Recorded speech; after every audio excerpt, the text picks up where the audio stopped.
Hello and welcome again to our third now installment of the online GPS class, community jobs, life skills kind of deal that we've been doing now. With me today, I actually have my coworker, Marla. Um, so this is probably going to be a little bit more, say hi, Marla, a little bit more informal just because I feel like we know each other pretty well. We've worked together quite a bit, but I wanted to have you on specifically just because I wanted to allow everyone to kind of peer into what it's like to be in the community jobs program, which is a big part of what Career Path Services does. So Marla, if you wouldn't mind kind of just introducing yourself and talking a little bit about what it is that you do, that can kind of get us going, okay? Okay. So my name is Marla. I'm a community jobs employment practitioner, or you might hear case manager for community jobs, job coach for community jobs. I work specifically in the Rainier, South Seattle area. And community jobs is a really great opportunity for someone who's looking to grow their work experience and their job skills. You and I, if you were in community jobs, I would work with you to place you at a nonprofit, like let's say Salvation Army or Therapeutic Health Services, and you would grow your work experience there through a paid internship. And you and I would work together also to update things like your resume or cover letter, target your job search to what your employment goal is, and also work together to address any barriers that might be making it kind of challenging, very challenging for you to move forward. And that could be something as simple as getting some clothes for work or some hygiene products, or things like addressing maybe some court issues you have going on, or maybe you need some IDs so you can actually start working. We also have in the community jobs program job readiness coaches like Mitchell here, who facilitates the life skills workshop. You probably already know from GPS, or if you're in life skills already, this has been a really great space for people to connect with each other, to share their resources, maybe even broaden your perspective on topics like diversity or communication. Mitchell also has the job training workshops where you can choose from literally hundreds of online courses like computer basics, admin assistant, or manufacturing courses. And the great thing about these courses is you can take them at your own pace. And some of them you can even actually get some college credit for those as well. And you can come to community jobs with as much or as little work experience. We'll meet you where you're at. I work with folks who have never had a job before, or who haven't been to work in a while because they've been taking care of themselves or been taking care of their families, and folks who maybe have been in school for a while and now they're ready to apply their knowledge in a job setting.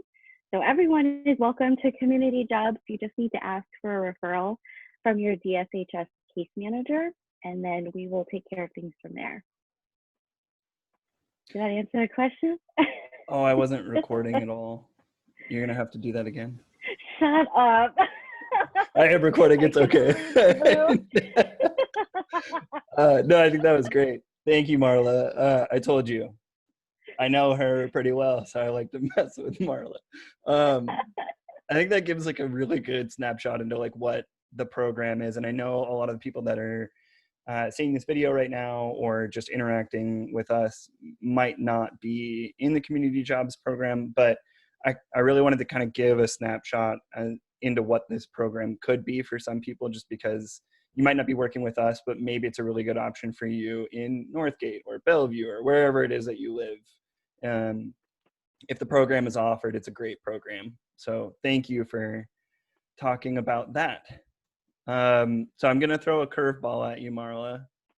I've been doing this. Your face. It's not a bad one. No, it's just our one positive thing. I forgot to throw that in there. So if you wouldn't mind just sharing one positive thing that you have. One positive thing. I love this. Like, everyone in the group has to do going this on right too, now. So, yeah, anything. So I'll give you more context. So we call it OPT, okay. Right? One positive thing. OPT. OPT, see, but it just has to be something positive. That's all I want to hear is just something positive, just because I know, especially like right now with everything that's going on, it doesn't have to be anything about you, your day, your weekend, your kids, your whatever, just something positive. So like I use the example of like, it's not sunny outside right now, but if it was, you can just be like, it's sunny outside, just because that's something Okay. positive and I can't think of anything for myself, So what's your OPT? One positive thing is it's not super hot outside. It's just cool enough to where you can enjoy a breeze. I love it. Yes, so good. I feel the exact same way. Okay, so topic for the week that I'm going to have you kind of discuss a little bit about is self-care, right? Um, so the first question, or kind of like two-part question that I have for you, is what do you feel like makes taking care of yourself easier? And then what do you feel like makes it harder? Okay. Let's start with what makes it harder. Okay. I'm someone that's constantly thinking of a list of things that I need to do. And oftentimes I'll put myself on the back burner to try and get through that list. Because if I don't, I feel really guilty about it. But as I've gotten older, I've realized that if I don't make the time for myself to reset, then I get really overwhelmed. I have a ton of anxiety and I just shut down and I'm useless and I feel really bad about that. Um, so what's made it easier is for me to pick a day um, that's just for me. Sometimes I can't get away with a whole day, so I'll just give myself as much time as I can. And the day that I pick is always Sunday. If we could just have like 3 Sundays, I would feel so good all the time. But I take as much time as I can on Sunday, and I just do whatever I want. It can't be anything work related or school related for me. Nothing to do with taking care of another person. And that just gives me the time that I need to just be with myself and to reset. And it makes it easier doing that and makes me feel less guilty doing that when I know that afterwards I'll come back even stronger and less overwhelmed, with less anxiety. That's awesome. Thank you. I feel like maybe a part of what you're talking about too is adding like some sort of organization or structure to self-care, Yeah. right? And that's like something that I definitely don't do, is like think about with those like kind of things like self-care. It's like, oh, it's so soft and ushy, ooey gooey kind of stuff. You Mm-hmm. don't think about like structuring those things, but like that can be so beneficial, having something like Right. organization to your self-care, right? Awesome. Um, okay, so now what I want you to do, imagine yourself. Okay. You ready? I'm You ready. are a famous author, right? You're a famous author, and you're so famous because you write all of these self-help books. Like you're like Mm-hmm. Brene Brown, right? Brene Um, Brown. Get it Brene right. Get it right. Brene Brown. um, I want you to give me your top 5 self-care ideas list. This is something that all of your readers, all of your followers are going to see, and they're going to do it. So it better be, I don't want to say it better be good, but It better be good. but they're going to see it. So like you're an influencer kind of a person. What are your top 5 Oh, self-care ideas? okay. Actually, I made a list, and the first one actually comes from something inspired by Brene Brown. It's so funny that you said that. We don't know each other at all. So Yeah. first one is that I make time for being grateful. I think that joy is rooted in gratefulness. A lot of times I get anxiety at night, and I found that it helps me to just take some time to think of five. Five is one of my favorite numbers, so that's why I have 5. But 5 things I'm very grateful for, and then after that, I feel a little bit better. Um, Awesome. I think if I can think of things that I'm grateful for, um, then I can kind of switch my mood to feeling less crappy and more joyful.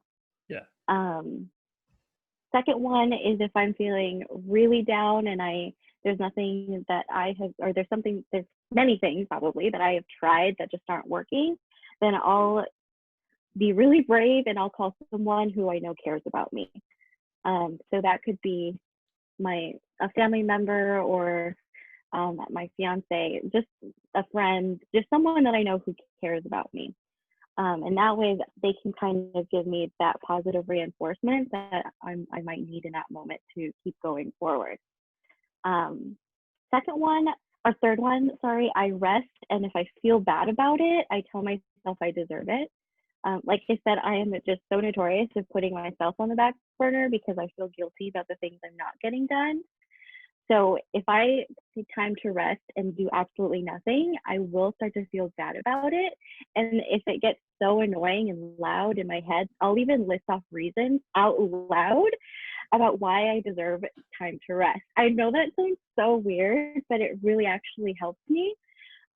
So if I'm like, oh my God, I got so many things to do. Why are you laying in bed? Then I'll say out loud all the things that I've already done. And that helps me. Oh my God, you guys are gonna think I'm crazy. No, this is so good. I'm like, okay, I'm gonna use that one. I'm gonna use that one. Okay. Fourth one is I make something. Um, I really enjoy making things for other people. I know I said like maybe do like try and do things just for you. But it's just the making part and the making people happy part that is for me. Um, like I'll bake something. I'm not the world's greatest baker, so thank goodness for my fiance who will eat it anyway. Um, I make cards sometimes if someone that I care about, if a special event is going on in their life, I'll make them something, and that makes me feel good about myself. Making someone else happy, and I also make lists. I live my life by like 3 planners. I'm not kidding. And it helps me to lessen my anxiety by being able to see every single thing that I need to get done. And then that also gives me time, or kind of a visual, to see where I can fit in maybe 5 minutes of just breathing to myself, and not trying to rush to do something. And it also makes me feel good to just like be able to check things off, and have a little moment of feeling accomplished. So those are my 5 self-care tips. Please Awesome. don't fire me. I'm not crazy. No, this is great.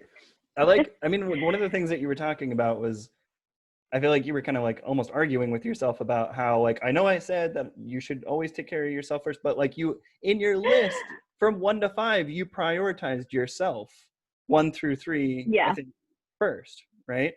And it's like, I don't want to say it's like if all else fails, then do something for someone else or do something altruistic, but Mm-hmm. it's, I don't know. I feel like that just makes a lot of sense that like your list is you prioritizing yourself first. And then you Right. know that about yourself, that like helping someone else also makes you feel good, but you should think of yourself first, right? Mm-hmm.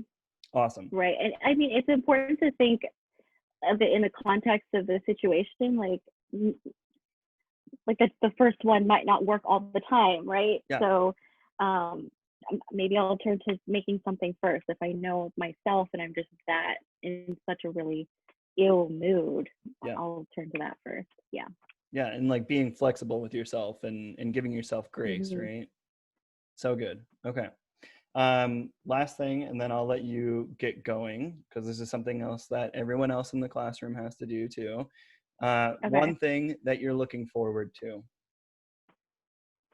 One thing that I'm looking forward to, tomorrow is actually my last day in what's called a foundation practicum. It's basically an internship that I'm doing. And tomorrow's my very last day. I did a year of it, and I am so proud of myself. I thought you I'm were looking about to forward to tell me being that you done were with it. quitting. I was like, no, Marla, What? don't. Tomorrow's my last day at work. And I was like, no. And on that note, Peace. No, don't do that, Marla. no, I'm But saying. that's so cool. Congratulations. I'm happy for you. Thank And you. thank you so much for doing this interview. I hope it's helped me a lot. So hopefully lots of people will get a lot out of it as well, because you are now a world famous author, right? Woo! Let Okay. Brene Brown know to contact me. Brene Brown. Okay. Well, thank you for inviting me. Of course. All right. Thanks.